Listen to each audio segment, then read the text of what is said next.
Bismillahirrahmanirrahim. Assalamualaikum warahmatullahi wabarakatuh. Alhamdulillahi rabbil alamin. Wassalatu wassalamu ala rasulillahil karim wa ala alihi wa sahbihi ajma'in wa ba'd. Saudara-saudariku, semoga kita semua senantiasa berada dalam rahmat kasih sayang terbaik, maghfirah, ampunan yang menggugurkan seluruh dosa-dosa yang telah diperbuat, serta naungan kemuliaan di sisi Allah Subhanahu wa Ta'ala hingga detik ini sampai kita pada tanggal 21 Sya'ban 1445 Hijrah. Semoga Allah Subhanahu wa Ta'ala memberikan keberkahan pada kehidupan kita sampai detik ini dan memberikan kesempatan pada kita untuk menjumpai Ramadan di tahun ini yang insya Allah memberikan perubahan tentang cara berkehidupan kepada kita, selain menghapuskan jejak-jejak keburukan dari perilaku hidup yang boleh jadi pernah kita lakukan di masa lalu. Ada fenomena menarik kekinian yang kita temui, khususnya seringkali bahkan berulang terjadi setelah adanya satu event besar pemilihan umum yang terkait dengan legislatif khususnya. Bahkan juga kadang terjadi dalam situasi pilkada misalnya, yaitu hal-hal yang telah didonasikan atau dalam bahasa agama disedekahkan, diinfakkan, khususnya dalam konteks pergaulan sosial, sumbangan-sumbangan yang diberikan ke masjid misalnya, ke madrasah atau sejenisnya, dan ternyata setelah tidak terpilih kemudian ditarik kembali, diambil kembali. Maka bagaimana agama khususnya Islam memberikan pandangan dalam persoalan ini? Ada dua tinjauan yang akan kita coba ulas di kesempatan yang baik ini insya Allah, yaitu dalam persepsi Al-Quran tentang bagaimana mengeluarkan harta secara konseptual untuk disedekahkan. Karena ini pun akan berpengaruh. Harta yang bersumber dari sisi yang baik dan saat bersamaan juga bila dibandingkan dengan harta yang bersumber dari sisi yang kurang baik, adakah pengaruhnya kepada keadaan saat seseorang itu berdonasi, menyumbang atau berinfak, bersedekah. Kemudian di sisi yang lain juga kita bisa menggali dari keterangan hadis Nabi SAW tentang posisi hukum dari seseorang yang bersedekah kemudian ditarik kembali. Saat ini saya mendapati satu kitab yang sangat bagus dari sosok ulama yang fenomenal di zaman ini. Alhamdulillah kami menjumpai beliau saat di Tripoli dalam satu kunjungan, dan kita pun ada dalam satu acara TV yang sama dalam program dialog antar ulama. Adalah Profesor Dr. Wahbah Az-Zuhaili. Beliau menulis banyak sekali kitab sehingga beberapa kalangan menyebutnya sebagai As-Suyuti Al-Mu'asir, yaitu Imam Suyuti kontemporer, karena saking banyaknya karya yang beliau hadirkan dalam bentuk tulisan. Di antaranya adalah Tafsir Al-Munir. Ini ada 16 jilid, Tafsir Al-Munir fil Aqidah wa Syariah wal Manhaj. Ya, Tafsir Al-Munir karya Profesor Dr. Wahbah Az-Zuhaili ada 16 jilid. Di tangan kami sekarang ada jilid yang kedua. Jilid kedua kita temukan teman-teman sekalian di halaman 63. Nah, ini ya teman-teman sekalian, halaman 63, Tafsir At-Tafsir Al-Munir jilid yang kedua karya Profesor Dr. Wahbah Az-Zuhaili, halaman 63. Baik, beliau memberikan satu tema menarik tatkala menafsirkan firman Allah Subhanahu wa Ta'ala di surah Al-Baqarah di ayat yang ke-267. Tema yang beliau berikan terkait dengan makna ayat ini, infaqut tayyib minal amwali lal khabith. Infaqut tayyib minal amwal, dorongan untuk bersedekah dari harta yang baik, lal khabith, bukan dikeluarkan dari harta yang buruk. Nah, ini menarik sekali teman-teman sekalian, tema yang dibuat atau ditampilkan oleh beliau untuk memberikan pengantar dalam penafsiran pada Al-Quran surah kedua Al-Baqarah di ayat 267. Kita masuki kemudian pada ayatnya, kita bacakan dulu untuk mengetahui nafas dari ayat dimaksud. A'udzubillahi minasyaitonirrajim. Bismillahirrahmanirrahim. Ya ayyuhalladzina amanu anfiqu min thayyibati ma kasabtum wa mimma akhrajna lakum minal ard wa la tayammamul khabitha minhu tunfiqun wa lastum biakhidhihi illa an tughmidu fihi wa'lamu anna Allaha ghaniyyun hamid. Saya coba terjemahkan dengan tafsir ringkas, kemudian kita akan lihat paparan mengenai sebab turunnya ayat ini dari tafsir yang kita bahas bersama ini. Ya ayyuhalladzina amanu, hai seluruh yang telah menyatakan beriman. Jadi sering kita terjemahkan dengan kalimat hai orang-orang beriman. Saya ambil satu kaidah tafsirnya saja, bahwa secara singkat, jika ada ayat dalam Al-Quran dibuka dengan panggilan iman, ayat ini memberikan kesan bahwa informasi yang disampaikan kepada kita melalui ayat dimaksud sekaligus menjadi parameter tingkat keimanan kita. Itu standarnya. Jadi jika ada ayat dibuka dengan kalimat iman, apakah sifatnya panggilan, ya ayyuhalladzina amanu, hai seluruh yang telah menyatakan beriman, ataukah misalnya alladzina yu'minun, orang-orang yang telah menyatakan dan menjaga konsistensi imannya, ya.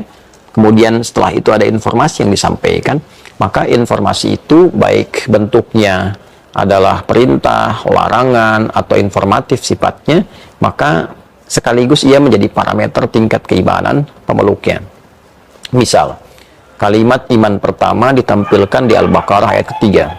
Alladzina yu'minuna bil ghaibi wa yuqimuna shalah. Ya. Orang-orang takwa itu cirinya adalah orang yang telah menyatakan dan komitmen menjaga konsistensi keimanannya. Lalu ia buktikan itu dengan menunaikan sholat secara sempurna sesuai dengan kemampuannya. Penunaian sholat yang diawali dengan pembuktian iman dan penampilan iman memberi kesan bahwa sholat itu sekaligus menjadi parameter tingkat keimanan seorang muslim yang menyatakan dirinya beriman. Artinya semakin semangat dia menunaikan sholat, semakin tinggi dan kuat keimanannya. Semakin malas dia menunaikan sholat, maka ini menandakan ada persoalan dalam kelemahan imannya. Untuk itu kita temukan juga sholat dalam Al-Quran bahkan disebut dengan kata iman. Kita temukan misalnya di Quran surah kedua Al-Baqarah di ayat 143. Di pertengahan ayatnya menuju ke akhir Allah berfirman, "Wa ma kana Allahu liyudhi'a imanakum." Dan tidaklah Allah Subhanahu wa taala akan menyia-nyiakan keimanan seseorang. Ya, nah di situ yang dimaksudkan salatnya. Ya, salat yang dilakukan karena iman seorang hamba, maka Allah Subhanahu wa taala akan mencatatnya. Ya, sekalipun boleh jadi ia menunaikan sholat itu karena tidak tahu kiblat, lalu ia mengarah kepada apa yang ia yakini, maka di situ Allah Subhanahu wa taala menilai kesungguhan ia karena imannya dalam menunaikan sholat sebagai sesuatu yang dibenarkan dan sesuatu yang dinilai sebagai pahala. Nah, itu satu gambaran terkait. Kemudian kembali kepada ayat ini dengan kaidah yang sama ketika Allah membuka dengan kalimat ya ayyuhalladzina amanu, hai seluruh yang menyatakan dirinya telah beriman. Artinya informasi yang disampaikan di ayat ini akan menjadi parameter keimanan seseorang. Ya. Ayat ini membuka anjuran untuk bersedekah, ya, berdonasi, berbagi dan sejenis kalimat lain yang mungkin kita kenal di era kini. Anfiqu min thayyibati ma kasabtum wa mimma akhrajna lakum minal ard. Hai seluruh yang telah menyatakan dirinya beriman kepada Allah, berinfaklah engkau, ya, bersedekahlah engkau, berbagilah engkau min thayyibati ma kasabtum, dari hasil terbaik yang engkau peroleh, ya, bisa dari niaga, dari usaha, dari profesi, dari apapun yang sifatnya baik. Ya? Jadi ciri khas orang beriman itu kalau dia mau berbagi, dia pasti akan memberikan dari hasil terbaik, ya, dari profesi yang baik, ya, dari pekerjaan yang baik, yang dengan pekerjaan itu ia memperoleh sesuatu sifatnya baik, lalu dia bagi. Ya, bahasa singkatnya, orang beriman itu kalau mau memberi pasti dari sumber yang baik. Itu poinnya. Ya, wa mimma akhrajna lakum minal ardh. Dan juga termasuk dari segala yang aku keluarkan untuk kalian dari hasil tanaman, ya, hasil tumbuhan. Nah, termasuk juga tidak dihalangi bagi orang-orang yang profesinya bercocok tanam, apakah itu di sawah, di kebun dan sebagainya, dan dia ingin berbagi hasil panen di sawah, dari sayuran, dari buah-buahan, ya, dengan kaidah yang sama. Sepanjang ia beriman, yang dibagi itu pasti yang baik, dari sumber yang baik. Ya, kalau dari pekerjaan yang halal, kalau dari hasil garapan dari yang halal, yang baik, ya, bukan dari maaf ya, wilayah orang yang tanpa izin kemudian ya ditanami, ya, bukan dari hasil mengambil lahan orang lain, ya. Kita teruskan dulu, ya. Wala tayammamul khabitha minhu tunfiqun walastum biakhirihi illa an tughmidu fi. Dan jangan terjadi engkau bermaksud memberi itu dengan memilih yang terburuk. Khabith itu radi, ya, sesuatu yang jelek, yang kotor. Kalau dikaitkan dengan yang tadi dari sisi sumber, ya, bisa jadi sumber yang buruk. Ya, kalau dari segi materinya bisa jadi dari sumber yang baik, tapi yang diberikan yang paling jelek. Ya, bisa juga begini, bisa juga yang diberikan itu sumbernya baik, materinya baik, tapi niatnya jelek. Ya, ada tiga pendekatan. Satu, dari sumber yang tidak baik, hasil korupsi, pengen sedekah dari situ. Nah, ini ditentang, bukan ciri khas orang beriman. Ya, jadi kalau kita ambil pengertian di ayat ini kembali, bahkan kepada judul tadi, ya, infaq thayyib minal amwal lal khabith. Ya, dorongan untuk berbagi dari harta yang baik, bukan yang buruk. Ya, dan dibuka dengan kalimat iman, seakan memberikan kesan kepada kita bahwa, mohon maaf, orang beriman itu tidak mungkin dia berbagi dari hasil atau pekerjaan yang tidak baik. Kalau kita tarik ke dunia kekinian, tidak mungkin ada orang beriman mau berbagi dari hasil korupsi. Tidak mungkin ada orang beriman dari berbagi, ya, dari hasil sogokan. Tidak mungkin ada orang beriman mau berbagi, bersedekah dari hasil curian. Ya, itu tipe pertama. Nah, yang kedua juga memberikan kesan bahwa tidak mungkin ada orang beriman yang imannya itu standar lah. Ya kan? Standar itu kan artinya tidak terlampau lemah, tidak terlalu kuat, ya, tengah-tengah lah, biasa-biasa. Ya, dia mau berbagi dari harta yang halal, tetapi ya, yang dibagi itu kualitasnya nggak bagus, ya, kualitas yang tidak baik, yang jelek. Ya, bahkan di sini ada kalimat begini, walastum biakhirihi illa an tughmidu fi. Bahkan Anda pun yang punya itu melirik saja sudah tidak mampu, ya, melirik saja sudah tidak ada hasrat. Jadi kadang ada, misal saya beri contoh makanan, ya, kita lihat nih makanan ini sudah 2 hari lebih, yang kita melihatnya pun ya, sudah tidak berhasrat, lalu diberikan pada orang lain. Ya, sekalipun makanan itu mungkin boleh jadi masih layak untuk dimakan, tapi kita sendiri pun sudah tidak menikmati itu dalam pandangan. Ya, bukan dalam rasa, tapi dalam pandangan pun sudah tidak menikmatinya. Nah, ciri orang beriman, dia tidak akan melakukan pembagian itu. Ya, mungkin sah-sah saja untuk diberikan, tapi bagi orang beriman, iman itu mendorong pemiliknya untuk selalu memberikan yang terbaik, bersikap-sikap yang terbaik, berbagi pun berbagi yang terbaik. Ya, bila senyum dia senyum yang terbaik, bila dia melangkah ke arah yang baik, bila dia berbagi yang terbaik. Nah, ini tipe yang kedua. Jadi yang pertama dari sumber yang tidak baik, yang kedua sumbernya baik, tapi yang diberikan bentuknya tidak baik, ya, materinya kurang baik. Yang ketiga, sumbernya baik, Materinya baik, tapi niatnya nggak baik. Nah ini yang kita lihat fenomena kekinian dalam konteks yang tadi di awal kami sebutkan. Mungkin sumbernya baik, halal, tidak ada masalah.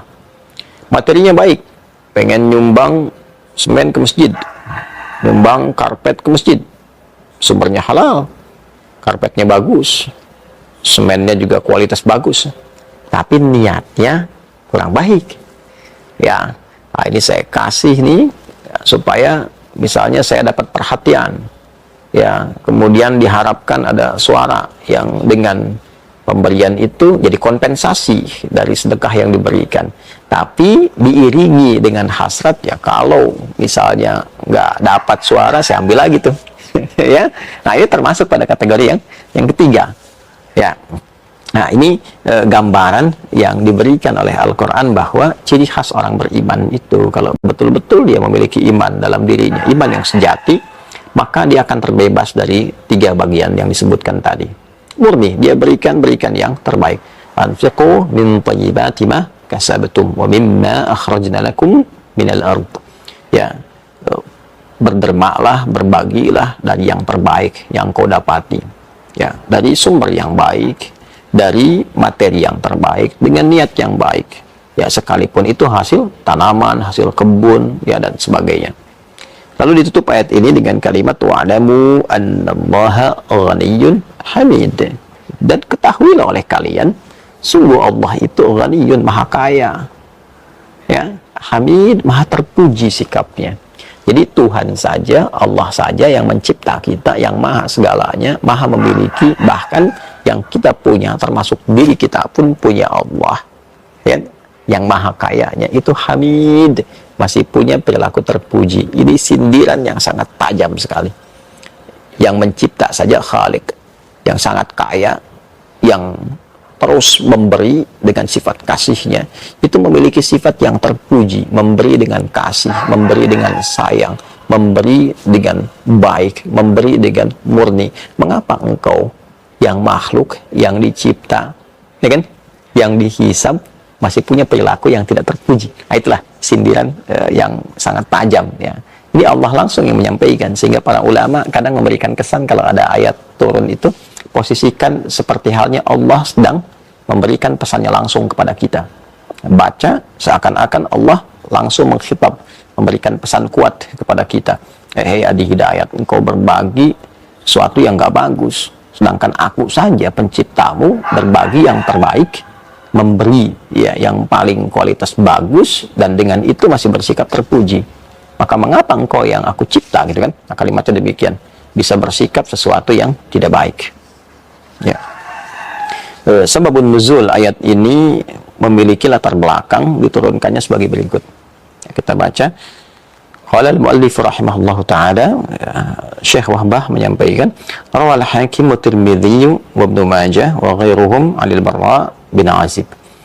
Imam Al-Hakim, At-Tirmidzi dan Ibnu Majah serta selain mereka bertiga menyampaikan satu riwayat dari sahabat Al-Barra bin Azib. Semoga Allah memberikan ridha dan rahmatnya kepada beliau. Qala, beliau menyampaikan, nazalat hadhil ayatu fina ma'syaral ansar. Ayat ini diturunkan dari satu kejadian yang kami alami dari masyarakat Ansar. Nah, jadi ayat ini turun di komunitas masyarakat Ansar, artinya orang Madinah. Dan orang Madinah ini umumnya mayoritas masyarakatnya itu berkebun, ya, kurma dan yang lainnya. Kunna dengan ashaban nakhl. Kami ini masyarakat yang umumnya profesinya itu ya berkebun kurma. Ya, berkebun kurma. Jadi profesinya ya dari mulai menanam, ya kan, merawat sampai memanen kurma.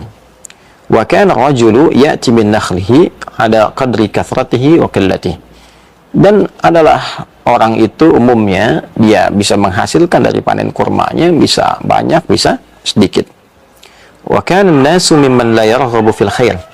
Dan ada orang dari yang menghasilkan itu ya dia tidak terdorong, tidak termotivasi untuk berbagi dari hasil yang baik. Ya, jadi ada orang-orang yang dari kalangan Ansar dia dapat dari panen kurmanya, dia berbagi, dia berikan yang terbaik. Tapi ada golongan lain yang ketika dia ingin berbagi, motivasi berbaginya didorong oleh rasa yang kurang baik, ya. Ya'ti rajulu bil qinwi fihi syis wal khashaf wal hashaf, ya. Fihi syis wal hashaf. Jadi dari motivasi yang kurang baik ini, contohnya ada seseorang yang membawa tandan, ya, yang penuh dengan kurma-kurma, tapi sifatnya itu sis wal hashaf. Jadi sis hashaf itu kurma yang tidak berkembang bagus, ya, jadi kering sebelum dia berdaging, ya. Biasanya di sini ada keterangan nih di bawahnya, ya, al-qinwu al-'adhqu wa huwa unuqudun nakhlati wasyamarikh muthmirah, ya, tandan yang bagian berbuahnya itu. Wasyis at-tamaru alladhi la yashtaddu nuwahu wa innama yatashayyasu idza lam tulqah an-nakhl, ya. Jadi syis itu jadi tandan yang tidak berbuah sempurna karena ditalkehnya nggak bagus, ya. Kurma itu kan satu batangnya itu kalau bukan putik itu benang sari. Nah, kalau nggak dikawinkan, nggak digabungkan, itu nanti imma dia nggak tumbuh, atau dia tumbuh tapi mohon maaf dia tidak berbuah sempurna, dia kering, nggak ada isinya. Ini wal hashafu, ya, atau wal hashfu at-tamaru yajuffu qabla an-nudj fayakunu radian wa laysa lahu laham, ya. Sedangkan hashf tadi adalah, nah, tadi yang saya sebutkan adalah kurma yang dia itu mengering, mengerut, ya, sebelum dia matang, ya, sehingga tidak ada dagingnya, ya. Jadi sering kita saksikan tuh kalau kita ke Timur Tengah atau teman-teman umrah atau haji, ditemukan kurma-kurma yang kayak kerut gitu, ya. Nah, itu tidak ditalqih, tidak dikawinkan antara putik dengan benang sarinya, atau tidak dirawat, ya, saat dia mulai tumbuh. Nah, ini orang ini membawa jenis kurma demikian, ya, sebagian dari kalangan Ansar ini. Wa bil qinwi qad inkasar, fayu'alliquhu fa anzalallahu ta'ala ya ayyuhalladzina amanu anfiqu min thayyibati ma kasabtum. Maka dia membawa tandan yang tadi kemudian diikatkan, disatukan untuk disedekahkan. Maka diresponlah itu oleh Allah Subhanahu wa taala dengan turunnya Quran surah kedua Al-Baqarah ayat 267 ini. Nah, ini tentu yang kita lihat adalah satu motivasi, kan, ya, motivasi memberi yang tidak benar, kan semua bersumber dari niat.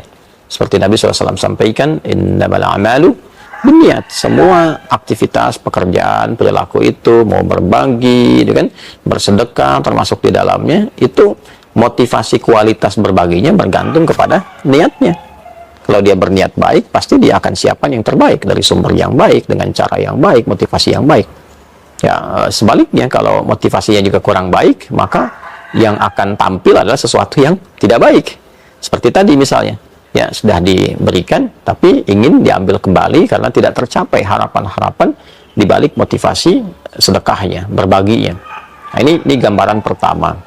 Jadi kesimpulannya adalah Al-Quran memberikan satu pengingat akan pondasi keimanan bagi setiap muslim yang dengan sifat iman itu mendorong ia untuk berbagi.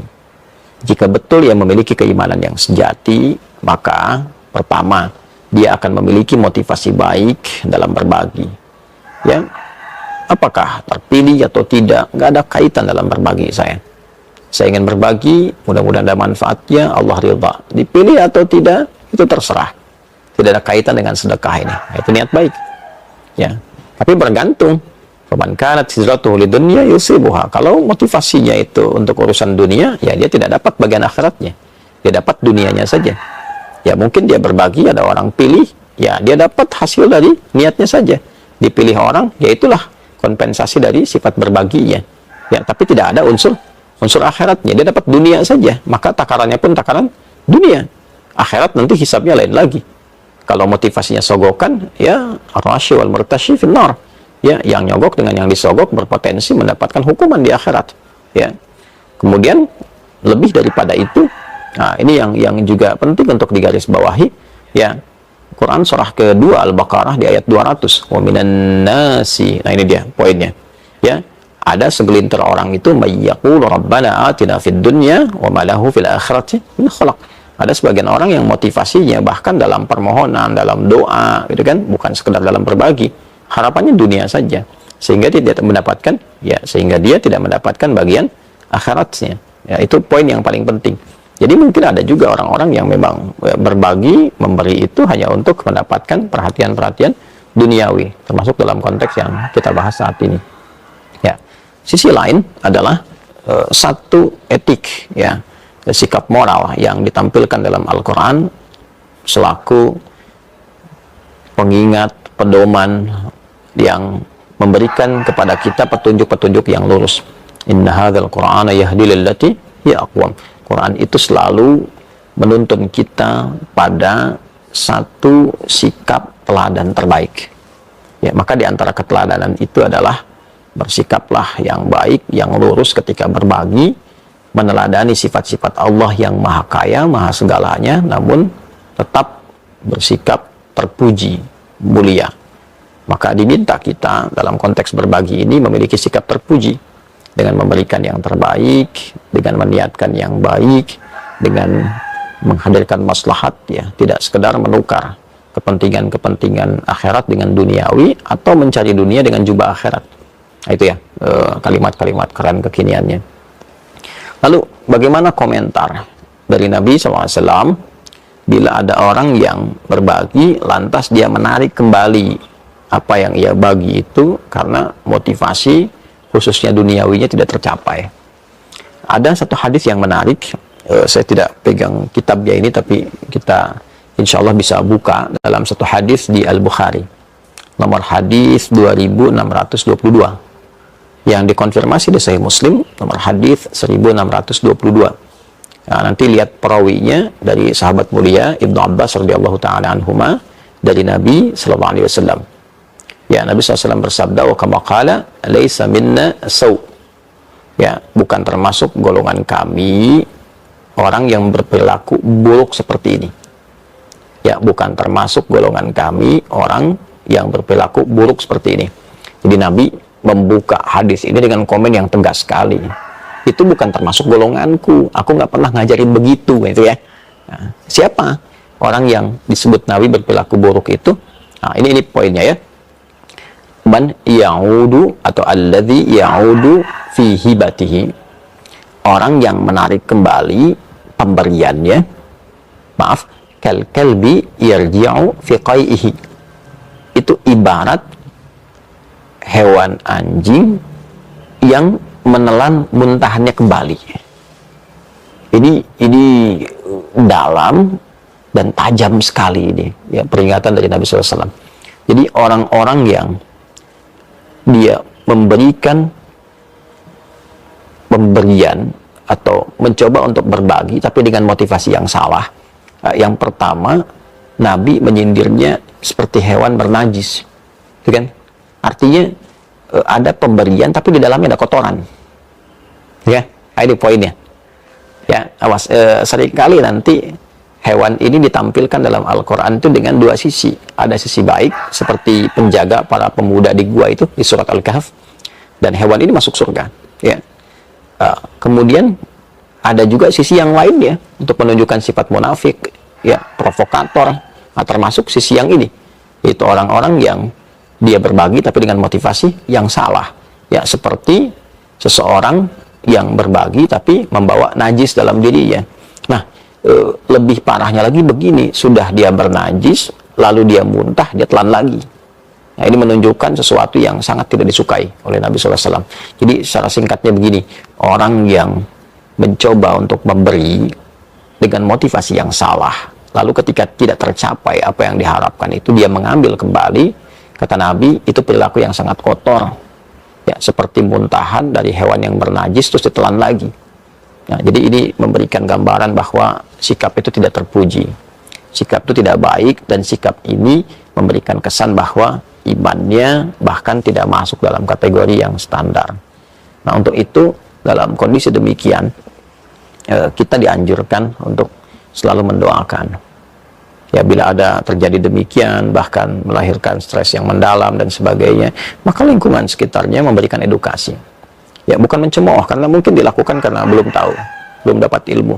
Itulah sebabnya kita belajar supaya saling memperbaiki, bukan saling mencaci, bukan saling merendahkan, bukan saling menghinakan. Jadi kita doakan mudah-mudahan Allah Subhanahu wa taala memberikan hidayah, memberikan kelembutan, merubah perilaku menjadi lebih baik. Boleh jadi pelajaran ini memberikan pencerahan supaya memperbaiki diri.